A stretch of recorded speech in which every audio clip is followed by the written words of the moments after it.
Assalamualaikum warahmatullahi wabarakatuh. Nama saya Nazila Rami Nurhadi, NIM 18140046. Saya dari kelas PGMIB. Di sini saya akan menjelaskan mengenai sistem tata surya. Tata surya merupakan susunan benda-benda langit yang berputar mengelilingi matahari sebagai pusatnya. Sistem tata surya tersusun menjadi beberapa bagian, yaitu matahari, 4 planet luar, 4 planet dalam, dan sabuk asteroid. Dan di bagian terluar terdapat sabuk Kuiper. Selanjutnya ada susunan dan anggota dari tata surya. Yang pertama ada bintang di tata surya. Bintang di sini memiliki sifat istimewa karena bisa memancarkan cahayanya sendiri. Salah satu bintang yang paling kita rasakan pengaruhnya yaitu matahari. Matahari memiliki massa yang paling besar dan gaya gravitasinya mampu membuat planet-planet serta benda-benda lainnya yang beredar pada lintasan tertentu. Peredaran objek-objek langit itu terjadi pada garis edar yang berbentuk elips dengan matahari sebagai pusatnya. Yang kedua ada planet-planet. Sifat planet di sini berbeda dengan bintang dikarenakan planet tidak memancarkan cahaya sendiri, akan tetapi hanya merefleksikan cahaya dari matahari. Menurut IAU atau International Astronomical Audit, planet adalah benda langit yang mempunyai orbit mengelilingi matahari.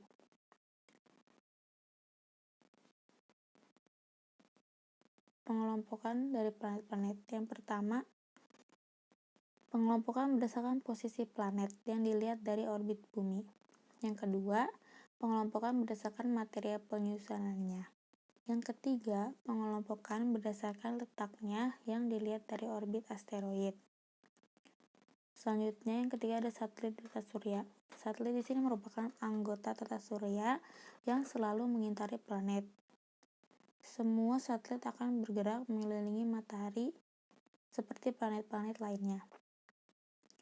Selain melakukan hal tersebut, satelit juga berputar pada porosnya, yaitu memutari planet yang diiringinya. Satelit terbagi menjadi dua, ada satelit alami dan buatan. Satelit alami di sini merupakan benda langit yang bergerak mengelilingi sebuah planet, dan hampir semua planet memilikinya. Akan tetapi, untuk satelit buatan, itu merupakan satelit yang dibuat oleh manusia dan semua gerakannya telah diatur oleh manusia.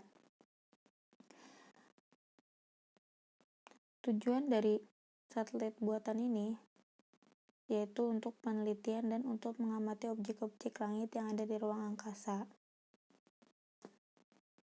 Contoh dari satelit yang pertama, satelit komunikasi yang memiliki fungsi sebagai stasiun pemancar ruang angkasa. Contohnya, EchoStar 3 yang beroperasi di Amerika dan satelit Palapa yang beroperasi di Indonesia. Yang kedua ada satelit cuaca. Satelit cuaca berfungsi untuk memonitor cuaca pada permukaan bumi. Contohnya satelit TIROS yang dioperasikan oleh NOAA. Yang ketiga, satelit pencitraan sumber daya alam yang berfungsi untuk memetakan permukaan bumi. Contohnya Landsat dan Vanguard milik Amerika. Yang keempat, ada satelit Global Positioning System atau GPS yang berfungsi untuk menentukan posisi garis bujur, garis lintang, dan ketinggian suatu tempat di permukaan bumi secara akurat. Biasanya untuk GPS ini kita memakainya di dalam kehidupan sehari-hari.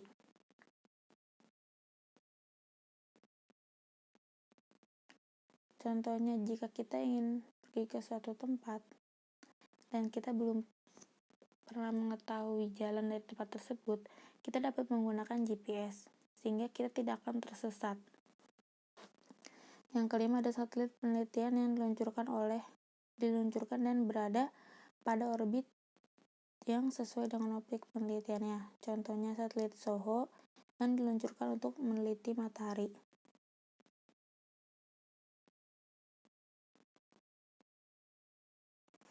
Yang keempat ada asteroid di tata surya.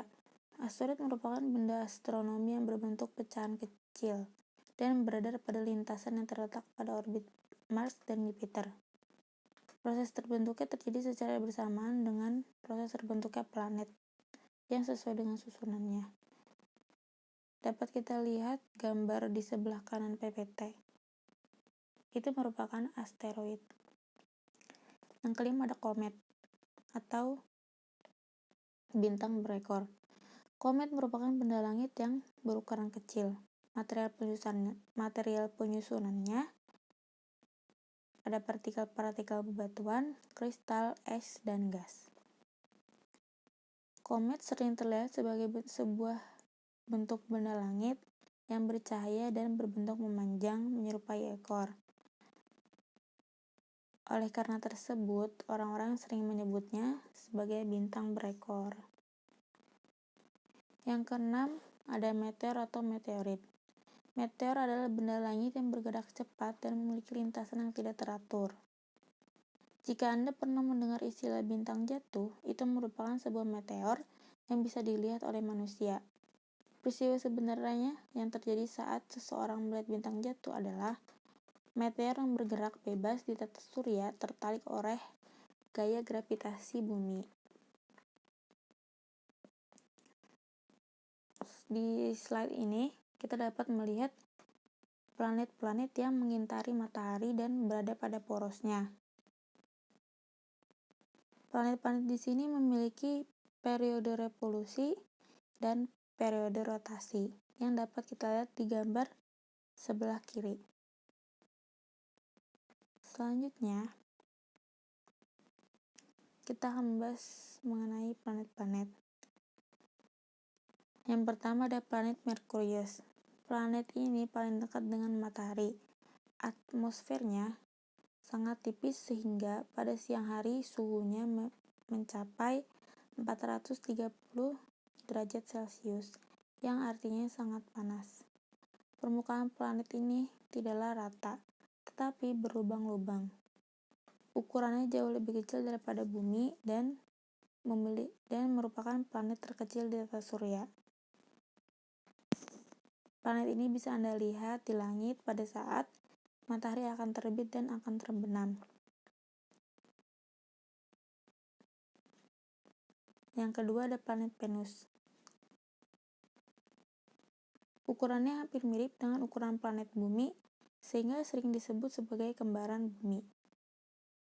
Planet dengan atmosfer tertebal ini memiliki tekanan atmosfer 100 kali lebih kuat daripada atmosfer bumi.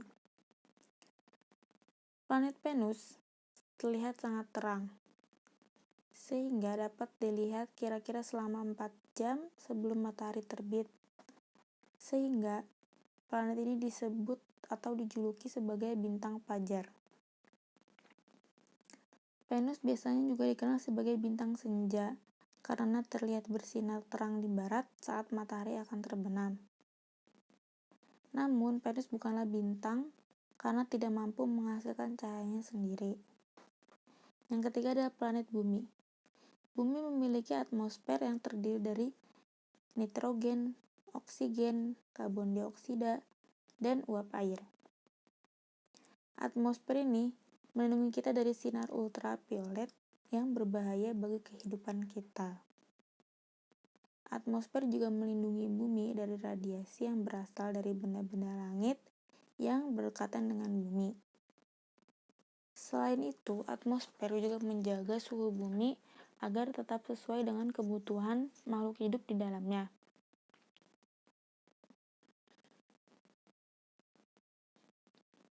Selanjutnya ada planet Mars. Mars sering disebut juga sebagai planet merah karena terlihat berwarna merah. Di permukaan Mars ada kawah dan gunung yang sangat tinggi dan besar. Seluruh permukaan Mars adalah padang pasir yang ditutupi oleh debu dan batuan padat yang berwarna oranye kemerahan. Lapisan atmosfernya tersusun atas karbon dioksida dan gas nitrogen, sehingga tidak ada air. dan planet ini memiliki 2 satelit alami yang bernama Phobos dan Deimos. Yang kelima ada planet Jupiter. Jupiter merupakan planet terbesar dalam sistem tata surya.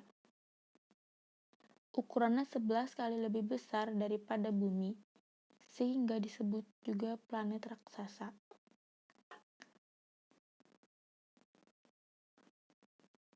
Perputaran pada planet Jupiter lebih cepat dibandingkan planet-planet yang lain. Karena kecepatan ini menjadikan Jupiter menjadi lebih besar, lebih lebar ukurannya pada bagian ekuator. Yang keenam ada planet Saturnus. Saturnus merupakan planet terbesar kedua setelah Jupiter. Ukurannya 9 kali lebih besar dari ukuran Bumi.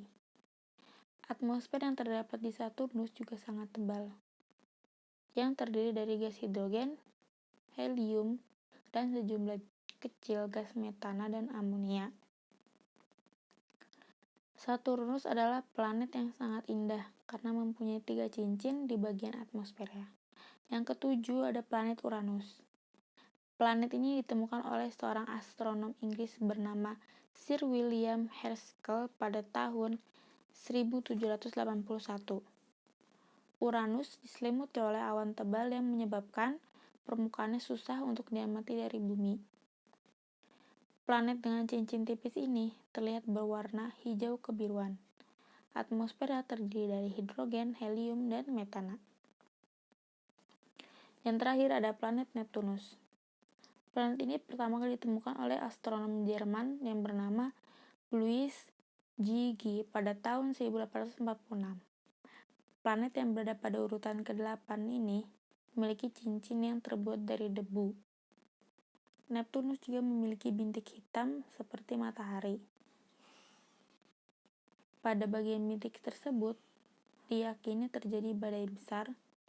Sama seperti Jupiter, Saturnus, dan Uranus, planet ini berbentuk bola gas raksasa dengan lapisan atmosfer tebal.